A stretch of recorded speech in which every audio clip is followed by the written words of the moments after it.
ನಾನು ಪೂಜೆ ಮಾಡಬೇಕು, ನಾನು ದೇವರ ಆರಾಧನೆ ಮಾಡಬೇಕು ನನಗುಂಟು. ಆದರೆ ನಾನು ಆರಾಧನೆ ಮಾಡುವುದಿಲ್ಲ. ನಾನು ಏನು ಮಾಡ್ತೇನೆ ಅಂತಂದರೆ, ಯಾರನ್ನೋ ಕಳಿಸಿ ಯಾವ್ಯಾವುದೋ ವಸ್ತುಗಳನ್ನೆಲ್ಲ ತರಿಸಿ ನಾನು ಆರಾಮವಾಗಿ ಕೂತ್ಕೊಂಡು ನಾನು ಅದನ್ನು ಅರ್ಪಿಸಿ ಪೂಜೆ ಮಾಡ್ತೇನೆ ದೇವರಿಗೆ ಅಂತ ಇಟ್ಕೊಳ್ಳುವ. ಇವತ್ತಿನ ಪರಿಸ್ಥಿತಿ ಹಾಗುಂಟು. ನಮಗೆ ಮಾರ್ಕೆಟಿಗೆ ಹೋಗ್ಲಿಕ್ಕೆ ಆಗುವುದಿಲ್ಲ, ನಾಳೆ ಪೂಜೆ ಆಗಬೇಕು, ಅದಕ್ಕೊಂದಿಷ್ಟು ವಸ್ತುಗಳು ಬೇಕು, ಹೂ ಬೇಕು, ಹಣ್ಣು ಬೇಕು, ಮತ್ತೊಂದು ಊದುಬತ್ತಿ ಬೇಕು ಅಂತ ಎಲ್ಲ ತಗೊಂಡ್ಬರ್ತೇವೆ. ಯಾರಿಗೋ ಪಟ್ಟಿ ಕೊಟ್ಟು ಬಿಡ್ತೇವೆ, ತಗೊಂಡು ಬಾ ಅಂತ. ಅವ ತಗೊಂಡು ಬರ್ತಾನೆ, ಅವನಿಗೆ ಹಣ ಕೊಡ್ತೇವೆ. ನಾವು ಆ ವಸ್ತುವನ್ನೆಲ್ಲ ದೇವರಿಗೆ ಅರ್ಪಿಸಿ ಕೃತಾರ್ಥರಾಗುತ್ತೇವೆ. ಪುರಾಣ ಹೇಳ್ತದೆ, ಪೂಜೆ ಅಂತಂದರೆ ನೀವು ನಿಮ್ಮ ವೈಭವವನ್ನು ದೇವರ ಎದುರಿಗೆ ಪ್ರದರ್ಶನ ಮಾಡುವುದಲ್ಲ. ದೇವರೇ, ನನ್ನಲ್ಲಿ ಬೆಳ್ಳಿ ತಂಬಿಗೆ ಉಂಟು, ದೇವರೇ ನಿಮಗೆ ಆರತಿ ಮಾಡಲಿಕ್ಕೆ ಬೆಳ್ಳಿ ಹರಿವಾಣ ತಗೊಂಡು ಬಂದಿದ್ದೇನೆ, ದೇವರೇ ನಿನಗೆ ಬೇಕಾದಷ್ಟು ಚಿನ್ನದ ಒಡವೆಗಳನ್ನು ಹಾಕ್ತೇನೆ, 1000 ಗಟ್ಟಲೆ ರೂಪಾಯಿ ಕೊಟ್ಟು ಮಲ್ಲಿಗೆ ಚೆಂಡು ಅಂಜಿದ್ದೇನೆ, ನಿನಗೆ ಹಾಕ್ತೇನೆ. ಇದನ್ನು ಯಾವುದನ್ನು ಪ್ರದರ್ಶನ ಮಾಡಲಿಕ್ಕೆ ಮಾಡುವಂಥದ್ದಕ್ಕೆ ಪೂಜೆ ಅಂತ ಹೆಸರಲ್ಲ. ಪೂಜೆ ಅಂತಂದರೆ ಇಷ್ಟೇ, ನಿಮಗೆ ಅತ್ಯಂತ ಆತ್ಮೀಯರಾದವರು ನಿಮ್ಮ ಮನೆಗೆ ಬಂದಿದ್ದಾರೆ, ಹೇಳದೆ ಬಂದಿದ್ದಾರೆ ಅಂತ ಎಣಿಸ್ಕೊಳ್ಳಿ. ತುಂಬ ಬೇಕಾದವರು, ನೀವು ದೇವರ ಹಾಗೆ ಪ್ರೀತಿ ಮಾಡುವವರು ನಿಮ್ಮ ಮನೆಗೆ ಹೇಳದೆ ಬಂದಿದ್ದಾರೆ. ನಿಮ್ಮ ಮನೆಯಲ್ಲಿ ಏನೂ ಇಲ್ಲ, ಅವ್ರಿಗೆ ಕೊಡಬೇಕಾದ್ದು ಏನೂ ಇಲ್ಲ. ಆಗ ನೀವು ಏನು ಮಾಡ್ತೀರಿ? ಮನೆಯಲ್ಲಿ ಇದ್ದದ್ದನ್ನೇ ಒಟ್ಟು ಮಾಡಿ ಅದರಲ್ಲಿ ಉತ್ಕೃಷ್ಟವಾದ ಯಾವುದುಂಟು ಅದನ್ನು ಕೊಟ್ಟು ಅವರನ್ನು ಸಮಾಧಾನ ಪಡಿಸ್ತೀರಲ್ವ, ಅವರಿಗೆ ತೃಪ್ತಿ ಪಡಿಸ್ತೀರಲ್ವ. ಹೆಚ್ಚಿನದ್ದೆಲ್ಲ ಮಾಚಿನಲ್ಲಿ ಆಗ್ತದೆ. ಇದ್ದ ವಸ್ತುಗಳನ್ನು ಕೊಟ್ಟು ತೃಪ್ತಿಪಡಿಸುವಂಥದ್ದು ಹೇಗೆ ಆ ಪ್ರಕ್ರಿಯೆಯನ್ನು ನಾವು ಮಾಡ್ತೇವೆಯೋ, ಆ ವ್ಯಾಪಾರವನ್ನು ಮಾಡ್ತೇವೆಯೋ, ನಿಜವಾದ ಪೂಜೆ ಅಂದರೆ ಹಾಗೆ. ದೇವರು ಹೇಳದೆ ಬಂದಿದ್ದಾನೆ ನೆನೆಸ್ಕೊಳ್ಳಿ, ಆವಾಹನೆಗಿಂತ ಹೆಚ್ಚು ದೇವರೇ ಬಂದು ಕೂತ್ಕೊಂಡಿದ್ದಾನೆ ನೆನೆಸ್ಕೊಳ್ಳಿ. ವಸ್ತುಗಳನ್ನು ತರಲಿಕ್ಕೆ ಸಮಯ ಇಲ್ಲ, ವಸ್ತುಗಳು ಸಿಗುವುದಿಲ್ಲ ನಮಗೆ. ಏನು ಮಾಡ್ತೇವೆ? ಅಲ್ಲಿಯೇ ಇದ್ದ ಒಂದು 4 ತುಳಸಿ, ಅಲ್ಲಿಯೇ ಇದ್ದ 4 ಪುಷ್ಪ, ಇದ್ದ ಹಣ್ಣು, ಇದ್ದ ನೈವೇದ್ಯ, ಅದನ್ನಿಟ್ಟು ದೇವರ ಸಾನ್ನಿಧ್ಯವನ್ನು ಸ್ವಲ್ಪವೂ ಅರ್ಥ ಮಾಡಿಕೊಳ್ಳದೆ ನಾವೇನು ಮಾಡ್ತೇವೆ ನೋಡಿ, ಆಲೋಚನೆ ಮಾಡಿ. ಅತ್ಯಂತ ಆತ್ಮೀಯರಾದವರು ಬಂದಿದ್ದಾರೆ ಅಂತಂದರೆ ನಮಗೆ ಅವರಿಗೇನಾದರೂ ಕೊಡಬೇಕು, ಕಾಫಿ ಮಾಡಿ ಕೊಡಬೇಕು ಅಂತ ಅಡಿಗೆ ಮನೆಯಲ್ಲಿ 10 ನಿಮಿಷ ನಿಲ್ಲಕ್ಕೂ ನಮಗೆ ಮನಸ್ಸು ಕೇಳುವುದಿಲ್ಲ. ಅವರೊಟ್ಟಿಗೆ ಇರ್ತೇವೆ, ಯಾರಾದರೂ ಇದ್ದರೆ ಅವ್ರ ಹತ್ರ ಹೇಳ್ತೇವೆ ಅಷ್ಟೇ. ನಾವೇ ಹೋಗಿ ನಿಂತು ಎಲ್ಲ ಕೆಲಸವನ್ನು ನಾವೇ ನಿಂತು ನಾವೇ ಮಾಡಿ ಅವರನ್ನು ಮನೆಯ ಹೊರಗಿನವರೆಗೆ, ಗೇಟಿನವರೆಗೆ ಕರ್ಕೊಂಡು ಹೋಗಿ ಬಿಟ್ಟು ನಮಸ್ಕಾರ ಮಾಡಿ ಇನ್ನೊಮ್ಮೆ ಸಿಗುವ ಅಂತ ಹೇಳಿ ಬರ್ತೇವೆ. ಇದು ಸಾಮಾನ್ಯ ಯಾವುದೋ ಒಬ್ಬ ಮನುಷ್ಯನಿಗೆ ನಾವು ಮಾಡ್ತೇವಂತೆ ಎಷ್ಟು ಉಪಚಾರ. ದೇವರಿಗೆ ಮಾಡಲಿಕ್ಕೆ ಆಗುವುದಿಲ್ವ? ದೇವರ ಪೂಜೆ ಮಾಡುವಾಗ ಏನು ಮಾಡ್ತೇವೆ? ಪೂಜೆಗೆ ಯಾರನ್ನು ಪುರೋಹಿತರನ್ನು ಹೇಳ್ತೇವೆ, ಅವರು ಮಂತ್ರ ಹೇಳಿ ಅವ್ರು ಪೂಜೆ ಮಾಡ್ತಾ ಇರ್ತೇವೆ. ನಾವು ಸಂಕಲ್ಪ ಮಾಡಿ ಆರತಿ ಆಗುವಾಗ ಹೇಳಿ ಮತ್ತೆ ಬರ್ತೇನೆ ಅಂತ ಹೊರಗೆ ಹೋಗಿ ಕೂತ್ಕೊಳ್ತೇವೆ. ಎಷ್ಟೋ ಕಡೆಗಳಲ್ಲಿ ಪೂಜೆಯ ಜವಾಬ್ದಾರಿಯನ್ನು ಯಾರಿಗೋ ಕೊಟ್ಟು ಹೊರಗೆ ಬಂದು ಇಸ್ಪೀಟ್ ಆಡುವುದು, ಪೇಪರ್ ಓದುವುದು, ರಾಜಕೀಯ ವಿಚಾರಗಳನ್ನು ಕಾಲ ಮೇಲೆ ಕಾಲ ಹಾಕಿ ಮಾತಾಡುವಂಥದ್ದನ್ನು ನಾನೇ ನೋಡಿದ್ದೇನೆ. ಇದು ನಿಜವಾದ ಪೂಜೆಯ ಲಕ್ಷಣ ಅಲ್ಲ. ಪೂಜೆ ಅಂತಂದರೆ ನಾನು ಪೂರ್ಣವಾಗಿ ಪೂಜೆಯಲ್ಲಿ ಲೀನನಾಗಬೇಕು, ಲಗ್ನನಾಗಬೇಕು, ನಾನು ಅದರೊಳಗೆ ಹೋಗಬೇಕು. ಯಾಕೆ ಅಂತಂದರೆ ದೇವರು ಬಂದಿದ್ದಾನೆ, ನನ್ನ ಎದುರಿಗೆ ಕೂತ್ಕೊಂಡಿದ್ದಾನೆ. ಕಲಶದಲ್ಲಿಯೋ, ಮೂರ್ತಿಯಲ್ಲಿಯೋ, ಅಗ್ನಿಯಲ್ಲಿಯೋ, ಮಂಡಲದಲ್ಲಿಯೋ, ವೃಕ್ಷದಲ್ಲಿಯೋ, ಗೋವಿನಲ್ಲಿಯೋ, ಒಬ್ಬ ಬ್ರಾಹ್ಮಣನಲ್ಲಿಯೋ ದೇವರಿದ್ದಾನೆ ಅಂತ ಭಾವಿಸಿದರೆ ಆ ದೇವರನ್ನು ಬಿಟ್ಟು ಹೋಗ್ಲಿಕ್ಕೆ ಮನಸ್ಸಾಗಿ ಬರ್ತದೆ. ಯಾವುದೋ ಒಬ್ಬ ದೊಡ್ಡ ಅಧಿಕಾರಿ ಕರೆದಿದ್ದಾನೆ, 10 ನಿಮಿಷ ಮಾತಾಡಬೇಕು ನಿಮ್ಮ ಹತ್ರ, ಎನ್ಕ್ವೈರಿ ಮಾಡಬೇಕು ಅಂತ.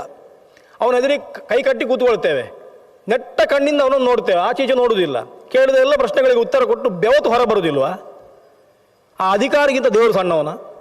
ದೇವರು ಬಂದು ಕೂತ್ಕೊಂಡಿದ್ದ ಅಂತ ನಮ್ಗೆ ಎಷ್ಟು ಭಯ ಇರಬೇಕು, ಎಷ್ಟು ಭಕ್ತಿ ಇರಬೇಕು. ದೇವರ ಬಗ್ಗೆ ಒಂದಷ್ಟು ನಾವು ಉಪೇಕ್ಷೆ ತೋರಿಸಬಾರದು ಎನ್ನುವಂಥ ಕಾಳಜಿ ಬೇಕಲ್ವ? ಅದು ನಮ್ಮಲ್ಲಿ ಇಲ್ಲದೇ ಇಲ್ಲ. ನಾವೇನು ಹಿಡ್ಕೊಂಡಿದ್ದೇವೆ ಅಂದರೆ ಪೂಜೆ ಮುಗಿಯುವವರೆಗೆ ದೇವರು ಬರ್ತಾನೋ ಇಲ್ಲೋ ನಮಗೂ ವಿಶ್ವಾಸ ಇಲ್ಲ ಅಂತ ಆಗಿ ಹೋಗಿದೆ. ಹಾಗಾಗಿ ಪೂಜೆಗೆ ಮೊದಲು ಬೇಕಾಗಿರುವಂಥದ್ದು ದೃಢವಾದ ವಿಶ್ವಾಸ. ನಾನು ಕರೆದ್ರೆ ದೇವರು ಸನ್ನಿಹಿತನಾಗುತ್ತಾನೆ, ನಾನು ಆವಾಹನ ಮಾಡಿದರೆ ದೇವರು ಖಂಡಿತ ಬಂದು ಕೂತ್ಕೊಳ್ತಾನೆ. ದೇವರು ಬಂದು ಕೂತ್ಕೊಂಡ ಮೇಲೆ ನಾನು ಅವನನ್ನು ಸ್ವಲ್ಪವೂ ಕಾಯಿಸಬಾರದು, ಅವನ ಸಮಯವನ್ನು ನಾನು ಸ್ವಲ್ಪವೂ ವ್ಯರ್ಥ ಮಾಡಬಾರದು ಅಂತ ಎನ್ನುವ ಭಾವನೆಯಲ್ಲಿ ಎಲ್ಲ ವಸ್ತುಗಳನ್ನು ಪರಿಶುದ್ಧವಾಗಿ ನನ್ನ ಕೈಯಿಂದಲೇ ನಾನೇ ಅವನಿಗೆ ಅರ್ಪಣೆ ಮಾಡಿ ನನ್ನ ಒಳಗೆ ಏನು ಬೇಗುದು ಉಂಟು ಎಲ್ಲವನ್ನು ಅವನ ಹತ್ರ ಆತ್ಮೀಯವಾಗಿ ಮುಕ್ತವಾಗಿ ಹೇಳಿಕೊಂಡು ಅತ್ತು ಅನುಗ್ರಹ ಮಾಡು ದೇವರೇ ಅಂತ 2 ಆನಂದ ಬಾಷ್ಪವನ್ನು ಕಣ್ಣಿಂದ ಸುರಿಸಿದರೆ ಅದು ದೇವರ ಪೂಜೆ. ಹೀಗೆ ಪೂಜೆ ಮಾಡಬೇಕು ಅಂತ ಪುರಾಣ ನಮಗೆ ಹೇಳುವಂಥದ್ದು. ಆ ಭಕ್ತಿ ಇಲ್ಲದಿದ್ದರೆ ಆಚಾರ್ಯರು ತುಂಬ ಮಹತ್ವ ಕೊಟ್ಟಂಥದ್ದು ಭಕ್ತಿಗೆ. ಜ್ಞಾನದಿಂದಲೇ ಮುಕ್ತಿ, ಜ್ಞಾನದಿಂದಲೇ ಮುಕ್ತಿ ನಾವು ಹೇಳ್ತೇವೆ. ಆದರೆ ಆ ಜ್ಞಾನ ಬರಬೇಕಾದ್ರೆ ನಿರ್ಮಲವಾದ ಭಕ್ತಿ ಇಲ್ಲದಿದ್ದರೆ ಸಾಧ್ಯವೇ ಇಲ್ಲ ಅಂತ. ಯಾಕೆಂತಂದರೆ ಜ್ಞಾನ ಎನ್ನುವಂಥದ್ದು ತುಂಬ ಎತ್ತರದ್ದು.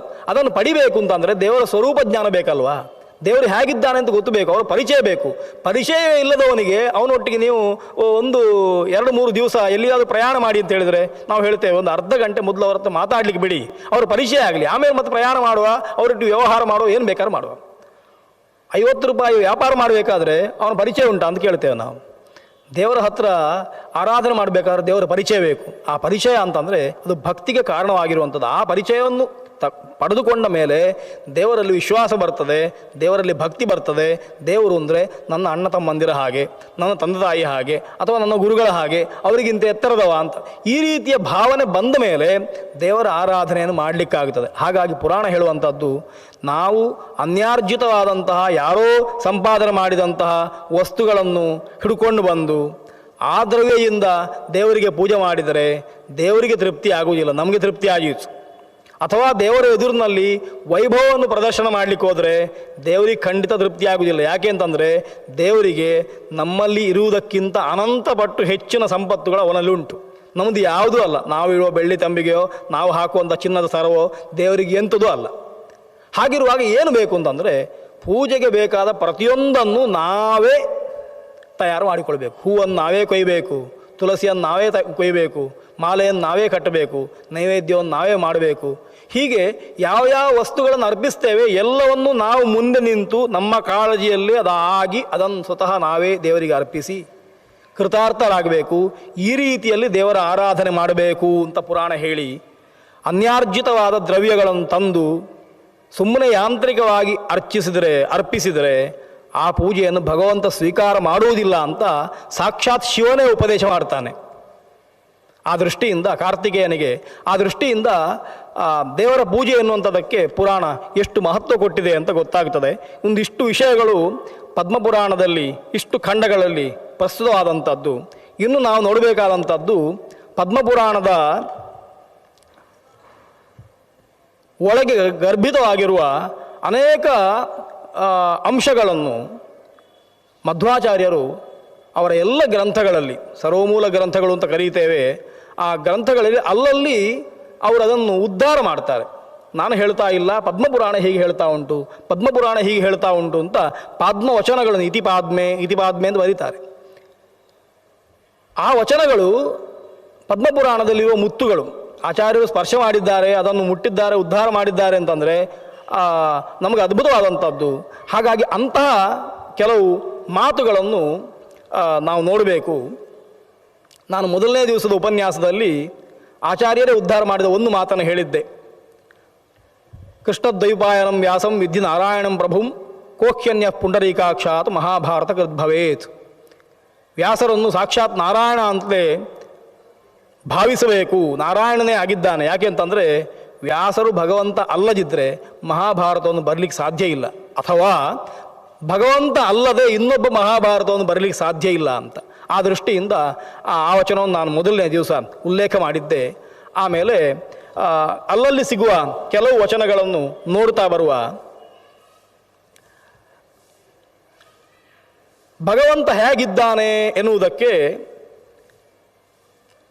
ಗೀತಾ ಭಾಷ್ಯದಲ್ಲಿ ಆಚಾರ್ಯರು ಒಂದು ಕಡೆ ತ್ವದಧೀನಂ ಯತಃ ಸರ್ವಂ ಅತಃ ಸರ್ವೋ ಭವಾನಿತಿ ವದಂತಿ ಮುನಯ ಸರ್ವೇ ನದು ಸರ್ವಸ್ವರೂಪತಃ ಅಂತ ಭಗವಂತನಿಗೆ ಸರ್ವ ಎನ್ನುವ ಹೆಸರುಂಟು. ಅದು ಯಾಕೆ ಅಂತ ವಿವರಣೆ ಮಾಡ್ತಾ ಇದ್ದಾರೆ.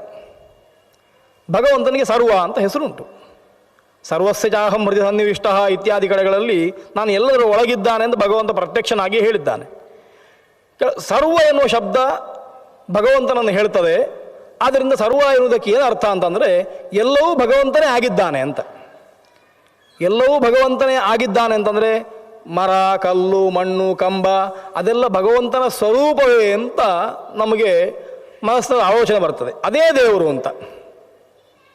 ಅದಕ್ಕೆ ಆಚಾರ್ಯರು ಪಾದ್ಮದ ವಚನವನ್ನು ಕೊಟ್ಟು ಆ ಮರವೇ, ಆ ಕಂಬವೇ, ಆ ಕಲ್ಲೇ ದೇವರಲ್ಲ, ದೇವರು ಅದನ್ನು ನಿಯಂತ್ರಣ ಮಾಡ್ತಾನೆ, ಅದರ ಒಳಗಿದ್ದಾನೆ ಅಂತ. ನ ಪ್ರತೀಕೆ ನಹಿ ಸಹ ಅಂತ ವೇದವ್ಯಾಸರು ಬ್ರಹ್ಮಸೂತ್ರದಲ್ಲಿ ಹೇಳ್ತಾರೆ. ನಮ್ಮನ್ನು ಭಾರತೀಯರನ್ನು ಪಾಶ್ಚಾತ್ಯರು ಆಡಿಕೊಳ್ತಾ ಇದ್ರು ಒಂದು ಕಾಲದಲ್ಲಿ. ಇವತ್ತು ಆಡಿಕೊಳ್ಳುವುದಿಲ್ಲ. ಒಂದು ಕಾಲದಲ್ಲಿ ಹೇಳ್ತಾ ಇದ್ರು ಭಾರತೀಯರು ಮೂರ್ತಿಯನ್ನು ಪೂಜೆ ಮಾಡ್ತಾರೆ, ಜಡವಾದ ಮೂರ್ತಿಯನ್ನು ದೇವರು ನಂಬಿದ್ದಾರೆ. ಆ ಮೂರ್ತಿಯ ಮೇಲೆ ಹಲ್ಲಿಯೋ, ಇಲಿಯೋ, ಜಿರಳೆಯೋ ಹತ್ತಿ ಹಾದು ಹೋದರೂ ಕೂಡ ಆ ದೇವರಿಗೆ ಏನೂ ಮಾಡಲಿಕ್ಕಾಗುವುದಿಲ್ಲ. ಅಂಥ ದೇವರು ತನ್ನನ್ನೇ ರಕ್ಷಿಸಿಕೊಳ್ಳಿಕ್ಕಾಗದ, ತನ್ನ ಮೇಲೆ ಕುಳಿತುಕೊಂಡ ನುಸಿಯನ್ನು ಹೊಡಿಲಿಕ್ಕಾಗದ ದೇವರು ಇನ್ನೊಬ್ಬರನ್ನು ಹೇಗೆ ರಕ್ಷಣೆ ಮಾಡ್ತಾನೆ ಅಂತೆಲ್ಲ ಆಕ್ಷೇಪಗಳನ್ನು ಮಾಡುವುದನ್ನು ನಾವು ಕೇಳಿದ್ದೇವೆ. ನಮಗೆ ಶಾಲೆಗೆ ಹೋಗುವಾಗಲೇ ಅಂಥ ಡೈಲಾಗ್ಗಳನ್ನು ಕಲಿಸಲಾಗಿದೆ, ಪಾಠ್ಯ ವಿಷಯದಲ್ಲಿ ಬಂತು. ಆಚಾರ್ಯರು ಹೇಳ್ತಾರೆ, ನೀವು ತಪ್ಪು ತಿಳ್ಕೊಂಡಿದ್ದೀರಿ. ವಸ್ತುವೇ ದೇವರಲ್ಲ. ಒಂದು ಕಲ್ಲಿನ ಮೂರ್ತಿ ಉಂಟು, ಅದನ್ನೇ ದೇವರು ನಾವು ಹೇಳ್ತಾ ಇಲ್ಲ, ಅದರ ಒಳಗೆ ದೇವರನ್ನು ನೋಡ್ತಾ ಇದ್ದೇವೆ. ದೇವರ ಸ್ವರೂಪವನ್ನು ಋಷಿಗಳು ಹೇಗೆ ತೋರಿಸಿದ್ದಾರೋ ಈ ವಸ್ತು ಆ ಸ್ವರೂಪವನ್ನು ನೆನಪಿಸಿಕೊಡುವಂಥ ಒಂದು ವಸ್ತು ಮಾತ್ರ, ಜ್ಞಾಪಕ ಮಾತ್ರ. ಅದಕ್ಕೋಸ್ಕರ ಅದು ಪ್ರತೀಕ ಅಂತ ಕರಿತೇವೆ. ಪ್ರತೀಕ ಅಂತಂದರೆ ಮೂಲ ವಸ್ತುವಿನ ಸಾಧರ್ಮ್ಯವನ್ನು ಹೊಂದಿರುವಂತಹ ಅದರ ಜ್ಞಾಪಕವಾದ ಪ್ರಾಕೃತಿಕವಾದ ವಸ್ತು ಅಂತ ಹೆಸರು. ಸಣ್ಣ ಉದಾಹರಣೆ ಹೇಳಬೇಕಾದ್ರೆ ನಮ್ಮ ಫೋಟೋ ಇದ್ದ ಹಾಗೆ. ಎಷ್ಟೋ ಬಾರಿ ನಮಗೆ ಎಲ್ಲ ವಿಷಯಗಳಲ್ಲಿ ಅತ್ಯಂತ ವ್ಯಾಮೋಹ ಇದ್ದರೆ, ಎಲ್ರಿಗೂ ಆಗ್ತದೆ, ನಮ್ಮನ್ನು ನಾವು ಪರೀಕ್ಷೆ ಮಾಡಿಕೊಳ್ಬೋದು. ನಮ್ಮ ಫೋಟೋ ಉಂಟು, ಆ ಫೋಟೋ ನಾವಲ್ಲ ಅಂತ ನಮ್ಗೆ ಗೊತ್ತುಂಟು. ಅದು ಕಾಗದದಿಂದ ಮಾಡಲ್ಪಟ್ಟದ್ದು, ಪ್ಲಾಸ್ಟಿಕ್ಕಿಂದ ಮಾಡಲ್ಪಟ್ಟದ್ದು, ಫ್ಲೆಕ್ಸ್ನಿಂದ ಮಾಡಿದ್ದಾರೆ ನಮ್ಗೆ ಗೊತ್ತುಂಟು. ಆದರೂ ಆ ಫೋಟೋವನ್ನು ಯಾರಾದರೂ ಮೆಟ್ಟಿಕೊಂಡು ಹೋದರೆ ನಮಗೆ ಚುರುಕ್ಕಂತದೆ. ಆ ಫೋಟೋಕ್ಕೆ ಯಾರಾದರೂ ಮಸಿ ಬಳಿದ್ರೆ ನಮಗೆ ಚುರುಕ್ಕಂತದೆ. ಆ ಫೋಟೋಕ್ಕೆ ಯಾರಾದರೂ ಅಮೇಧ್ಯ ವಸ್ತುಗಳನ್ನು ಬಿಸಾಡಿದರೆ, ಅದನ್ನು ಹರಿದು ಹಾಕಿದರೆ, ನಮ್ಮ ಎದುರಿಗೆ ಸುಟ್ಟು ಹಾಕಿದರೆ ನಮಗೆ ಚುರುಕ್ಕಂತದೆ. ಯಾಕೆ? ನಾವು ಫೋಟೋ ಅಲ್ಲ ಅಂತ ನಮ್ಗೆ ಗೊತ್ತಿಲ್ವಾ? ಮತ್ತೆ ಯಾಕೆ ಅಂತ ಕೇಳಿದರೆ ನಾವು ಹೇಳ್ತೇವೆ, ಅದು ನನ್ನ ಫೋಟೋ. ನೀನೇಯೋ? ನಾನಲ್ಲ. ಅವ ಮಸಿ ಬಡ್ದದ್ದು ಯಾರಿಗೆ? ನನ್ನ ಮುಖಕ್ಕಲ್ಲ, ನನ್ನ ಫೋಟೋಕ್ಕೆ ಬಳ್ದದ್ದು. ಸುಟ್ಟದ್ದು ಯಾವುದನ್ನು? ಪ್ರತಿಕೃತಿ ದಹನ ಅಂತ ಮಾಡ್ತಾರಲ್ಲ, ಯಾವುದೊಂದು ಸುಟ್ಟದ್ದು? ಪ್ರತಿಕ್ರಿಯೆಯನ್ನು ದಹನ ಮಾಡಿದ್ದು. ನನಗೆ ಯಾಕೆ ಬೇಸರ ಆಗಬೇಕು? ನನಗೆ ಸ್ವಲ್ಪ ಉಂಟು ಒಳಗಿಂದ, ಅದು ನಾನು ಅಥವಾ ಅದು ನಂದು, ನನ್ನ ಸಂಬಂಧಿಯಾದ್ದು ಅಂತ ಉಂಟು. ದೇವರನ್ನು ಹೀಗೆ ನೋಡ್ತೇವೆ ನಾವು ಅಷ್ಟೇ. ದೇವರೇ ಆ ವಸ್ತು ಅಂತಲ್ಲ, ದೇವರಿಗೂ ಆ ವಸ್ತುವಿಗೂ ಒಂದು ಸಂಬಂಧ ಉಂಟು. ಯಾವ ಸಂಬಂಧ ಅಂತ ಕೇಳಿದರೆ, ದೇವರು ಆ ವಸ್ತುವಿನ ಒಳಗಿದ್ದು ಅದನ್ನು ನಿಯಂತ್ರಣ ಮಾಡ್ತಾನೆ. ಹಾಗಾಗಿ ದೇವರ ಫೋಟೋ, ದೇವರ ಮೂರ್ತಿ, ದೇವರನ್ನು ಒಂದು ಪ್ರತೀಕದಲ್ಲಿ ಕಾಣ್ತೇವೆ. ದೇವರ ಕಲ್ಲು, ದೇವರಿದ್ದಾನೆ ಎನ್ನುವಂಥ ಮರ, ಅದೇ ದೇವರಲ್ಲ. ದೇವರು ಅದರ ಒಳಗಿದ್ದಾನೆ, ಅದರ ಒಳಗಿದ್ದು ಅದನ್ನು ನಡೆಸ್ತಾನೆ. ಒಂದು ಮರ ಬೆಳೆಯುವ ಹಾಗೆ ಮಾಡುವುದು ಯಾರು? ದೇವರು. ಒಂದು ಗೋವು ನಿತ್ಯಕ್ಕೆ ಅದು ಹಾಲು ಕೊಡುವ ಹಾಗೆ ಮಾಡುವುದು ಯಾರು? ಅದು ದೇವರು. ಒಂದು ಮೂರ್ತಿಯಲ್ಲಿ ಸನ್ನಿಹಿತನಾಗಿದ್ದು ನಮ್ಮ ಕಷ್ಟಗಳನ್ನು ಕೇಳಿ ನಮಗೆ ಅನುಗ್ರಹ ಮಾಡ್ತಾನೆ ಎನ್ನುವ ದೃಷ್ಟಿಯಿಂದ ದೇವರು ಅದರ ಒಳಗಿದ್ದಾನೆ ಹೊರತು ಮೂರ್ತಿಯೇ ದೇವರಲ್ಲ, ಪ್ರತೀಕವೇ ದೇವರಲ್ಲ, ವಸ್ತುವೇ ದೇವರಲ್ಲ. ಅದು ಆಗಿದ್ದರೆ ದೇವರ ಶರೀರ ಎನ್ನುವಂಥದ್ದು ನಮ್ಮ ಹಾಗೆ ಪಂಚಭೂತಗಳಿಂದ ರಚಿತವಾದ್ದಲ್ಲ, ಅಪಾಂಚಭೌತಿಕವಾದದ್ದು, ಅಪ್ರಾಕೃತವಾದದ್ದು. ಹಾಗಾಗಿ ಕಂಬವೇ ದೇವರು ಅಂತಂದರೆ ನೀವು ಕಂಬಕ್ಕೆ ಹೊಡೆದ್ರೆ ದೇವರಿಗೆ ನೋವಾಗಬೇಕಾದೀತು. ಅಥವಾ ಕಂಬಕ್ಕೆ ಹೊಡೆದು ಅಥವಾ ಮರಕ್ಕೆ ಹೊಡೆದು ಮರದ ಒಂದು ಅವಯವ ಬಿದ್ದರೆ ದೇವರ ಕೈಕಾಲು ತುಂಡಾಯಿತು ಅಂತ ಭಾವಿಸ್ಬೇಕು. ಹಾಗಾಗುವುದಿಲ್ಲ. ಅದಕ್ಕೋಸ್ಕರ ಆಚಾರ್ಯ ಹೇಳ್ತಾರೆ, ತ್ವದಧೀನಂ ಯತಃ ಸರ್ವಂ ಅತಃ ಸರ್ವೋ ಭವಾನಿತಿ. ನಿನ್ನ ಅಧೀನವಾಗಿ ಎಲ್ಲ ವಸ್ತುಗಳಿರುವುದರಿಂದ ನಿನಗೆ ಸರ್ವ ಅಂತ ಹೆಸರು. ಎಲ್ಲ ವಸ್ತುಗಳು ನಿನ್ನ ಅಧೀನವಾಗಿರುವುದರಿಂದ ನಿನಗೆ ಅದೇ ಹೆಸರು ಬಂದಿದೆ. ಹಾಗಾಗಿ ನಿನ್ನನ್ನು ಸರ್ವ ಅಂತ ಕರೀತಾರೆ. ಅಷ್ಟೇ ಅಲ್ಲದೆ ವದಂತಿ ಮುನಯ ಸರ್ವೇ ನತು ಸರ್ವ ಸ್ವರೂಪತಃ. ಋಷಿಗಳು ನೀನು ಸರ್ವಸ್ವರೂಪನಾಗಿದ್ದಿ ಎನ್ನುವ ದೃಷ್ಟಿಯಿಂದ ನಿನ್ನನ್ನು ಹೇಳುವಂಥದ್ದಲ್ಲ, ಆ ವಸ್ತುವೇ ನೀನಲ್ಲ. ಅವರಿಗೆ ಅಷ್ಟು ಪ್ರಜ್ಞೆ ಉಂಟು. ಕಂಬ ದೇವರಲ್ಲ, ಕಂಬದ ಒಳಗಿದ್ದಾನೆ. ಮೂರ್ತಿ ದೇವರಲ್ಲ, ಅದರ ಒಳಗಿದ್ದಾನೆ. ಹಾಗಾಗಿ ದೇವರು ಅಂತಂದರೆ ದೇವರು ಇಲ್ಲದೆ ಅದಕ್ಕೆ ಅಸ್ತಿತ್ವವೂ ಇಲ್ಲ.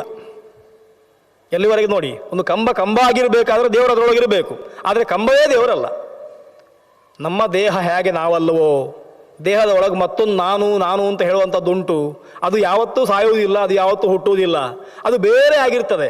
ಅದಕ್ಕೆ ಕವಚ ಮಾತ್ರ ಈ ದೇಹ ಎನ್ನುವಂಥ ಭಾವನೆ ಹೇಗೆ ಉಂಟೋ, ಹೇಗೆ ಬರಬೇಕೋ, ಅದು ಬಂದರೆ ಮಾತ್ರ ದೇವರು ಹೇಗೆ ಗೊತ್ತಾಗ್ತಾನೆ ಅಂತ ಹೇಳ್ತೇವೆಯೋ ಅದೇ ರೀತಿ ಈ ಭಾವನೆಯೂ ಬೇಕು.